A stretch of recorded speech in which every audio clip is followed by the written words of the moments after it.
So the Pac-12 is back.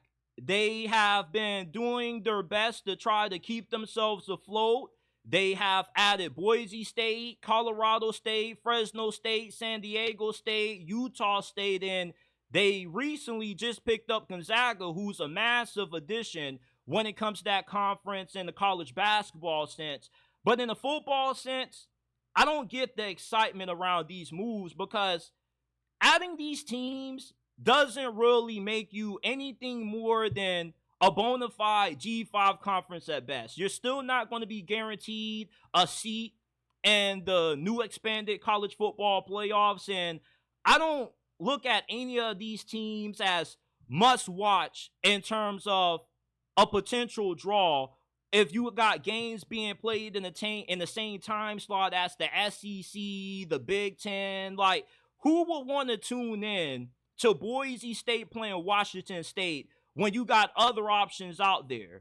You feel me? Now, if the Pac-12 is on at 11, 12 o'clock, and these are the only games that you can watch at that time, then of course I'm going to tune in. This is the main reason why I love the Pac-12 so much, because after the primetime 7:30 game was over, you could still watch some football at 11 o'clock, 12 o'clock in the morning, like you could with the Mountain West and the Pac-12, and that's why I love watching the Pac-12 so much. I love Pac-12 After Dark. Being the East Coast guy, having so much love for football, I just love being able to have an added 4 extra hours to watch some football and go asleep once these games are over. But if you're trying to say that the Pac-12 is going to be able to generate some good ratings now with these teams, like, you're lying to yourself. You're just being too optimistic.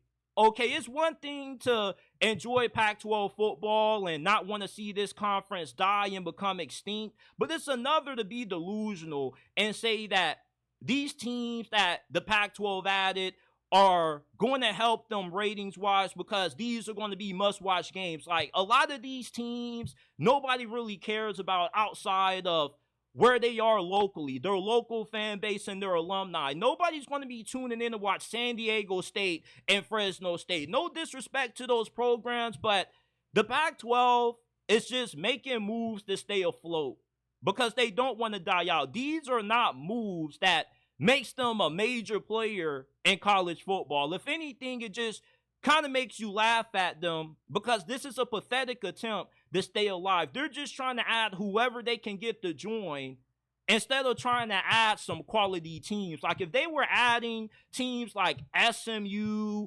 Memphis, that would be different because those teams are legitimate P4 programs, in my opinion. If you was to put them in the ACC like they already are, well, SMU is, Memphis is still in the American, but Memphis should make that jump into being a P4 program. They definitely have the resources and the facilities to do so. So if the Pac-12 was adding schools like that, you bring back Stanford and Cal, then this conference will have a little bit more legitimacy than what it has. Because right now, like, you're no better than what the Mountain West already was. If anything, this is the Mountain West 2.0. I really don't get the difference between the Pac-12 and what the Mountain West has been these last couple of years. You know, it's still the same level of football, and you still aren't going to be able to draw massive ratings. Yeah, you can make the argument that San Diego State, you picked up a really underrated market. Same thing for Boise State. Boise State is probably the biggest draw that this conference is going to have because they normally are one of the better G5 programs consistently. They do have a pretty diehard fan base, despite it being Boise or Idaho. I didn't even know that they had football fans until I did a video about them playing Florida State a few years ago, and there were a lot of Boise State fans saying I didn't know anything about their team. So Boise State does have a pretty passionate fan base, and when they're good and they're ranked like what they are this year, then they give you a reason to tune in if there isn't really any other games to watch. If they're playing Washington State, I might tune in because Washington State is also pretty good. But for this conference to be a draw, you got to have teams that consistently are ranked inside of the top 25 because that's the only way these games are going to give somebody like me added luster to want to tune in, unless I'm unless I'm from that part of the country. But college football, as national as what it's become, it still is a regional sport. And for you to garner large ratings, you got to be able to have attractive matchups that people nationally are going to want to watch. And I'm not going to want to watch Utah State versus Fresno State on a random Saturday afternoon if there's Big Ten, SEC, Big 12, and ACC games being played at that same time. Like the Pac-12, if they're able to find a niche where they got a lot of these games that have late kickoff times, then yeah, I think that this conference can, garner a little bit of attention. But competing against the behemoths that are the Big Ten and the SEC, like, these moves aren't anything. Nobody's even really paying attention. Those conferences, they see what the Pac-12 is doing, and they just shrug their shoulders and laugh. Because these are just moves that you make to stay alive.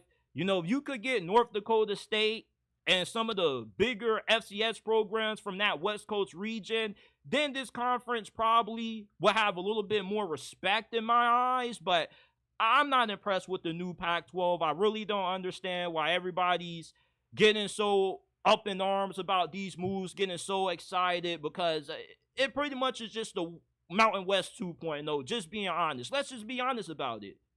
Oregon State and Washington State, like, if they were programs that were really good and well respected, they would be in the Big Ten along with the schools that left the Pac-12 to join the Big Ten.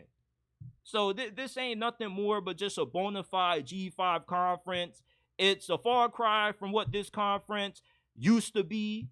Like the final year of the Pac-12 in 2023, that was the greatest run that conference had in 10 years, when you had Washington, who was the runner-up, went to national championship game, lost to Michigan. You had Oregon, who was really good, Oregon State, UCLA, Washington State. You had a lot of good, great, and solid teams in the Pac-12 last year.